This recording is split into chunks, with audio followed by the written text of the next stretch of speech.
ദൈവമേ, ഇതുവരെ ഒറ്റയൊരെണ്ണം പോലും വിറ്റിട്ടില്ല. ഇനി എന്ത് ചെയ്യാനാണോ? ആ, ഒരു ചേട്ടൻ നിൽക്കുന്നു, ഒന്ന് കേറി നോക്കാം.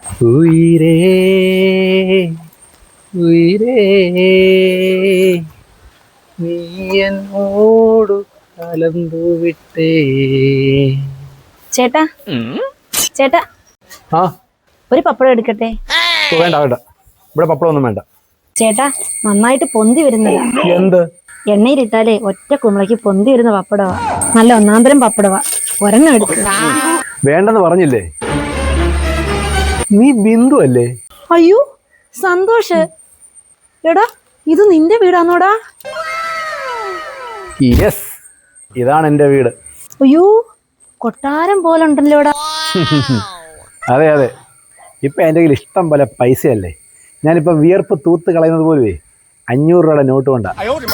ആന്നോടാ, ഇവനെ അന്ന് തേച്ചിട്ട് പോയില്ലായിരുന്നെങ്കിൽ ഈ പപ്പടവും വിറ്റുകൊണ്ട് അലഞ്ഞു തിരിഞ്ഞിങ്ങനെ നടക്കണ്ടായിരുന്നു.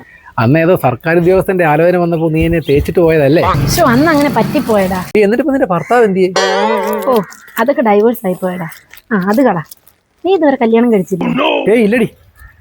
ഡാ, നിനക്ക് ഇപ്പോഴും എന്നെ ഇഷ്ടമാണോടാ? ഞാൻ ഈ പഴയ ആക്രി സാധനങ്ങളൊന്നും എടുക്കാറില്ല. എനിക്കിപ്പോ ഇഷ്ടം പോലെ പൈസയുണ്ട്. സന്തോഷേ, നീ കാറ് കഴുകി കഴിഞ്ഞോ? അവിടെ എന്തോ എടുക്കുക? ആ, കഴുകിക്കൊണ്ടിരിക്കുക. ഏതാടാ പെണ്ണ്? ഓ, ആദ്യം ഇതിലെ പപ്പടം വയ്ക്കാൻ പോയ വേണ പപ്പടം വേണമെന്ന് ചോദിക്കുമായിരുന്നു.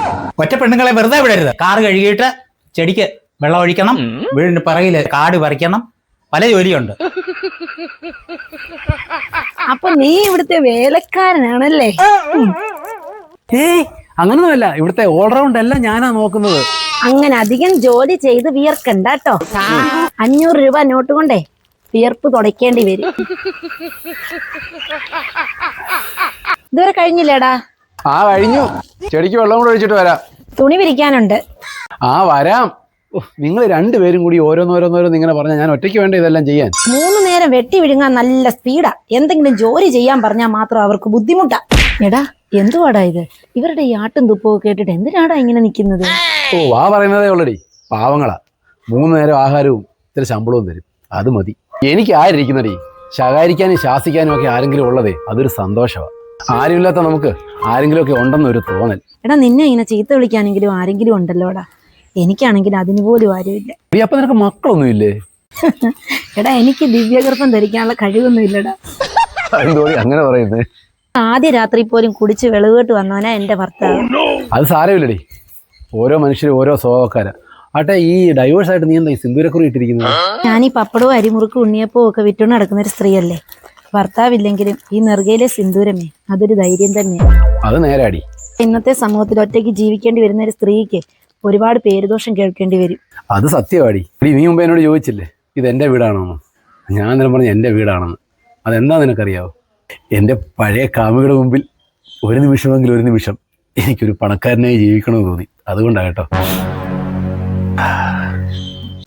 നീ ഒരു പാവമായിപ്പോയല്ലോടാ. ഞാൻ അതൊരു തമാശയായിട്ട് മാത്രമേ കണ്ടുള്ളൂ. നീ എന്നോട് ചോദിച്ചില്ലേ ഇപ്പോഴും എനിക്ക് നിന്നെ ഇഷ്ടമാണോ എന്ന്? സത്യം പറഞ്ഞ് എനിക്ക് നിന്നെ ഇഷ്ടമേ ആണ്. ഇഷ്ടമാണ്. എന്താ ഇത്? പോടാ, സോറി. ഇനി അങ്ങനെ വിളിക്കാനൊക്കത്തില്ലല്ലോ. നിനക്ക് എന്ത് വേണേലും വിളിക്കാം, പക്ഷെ കാലമാടാതെ മാത്രം വിളിക്കരുത്.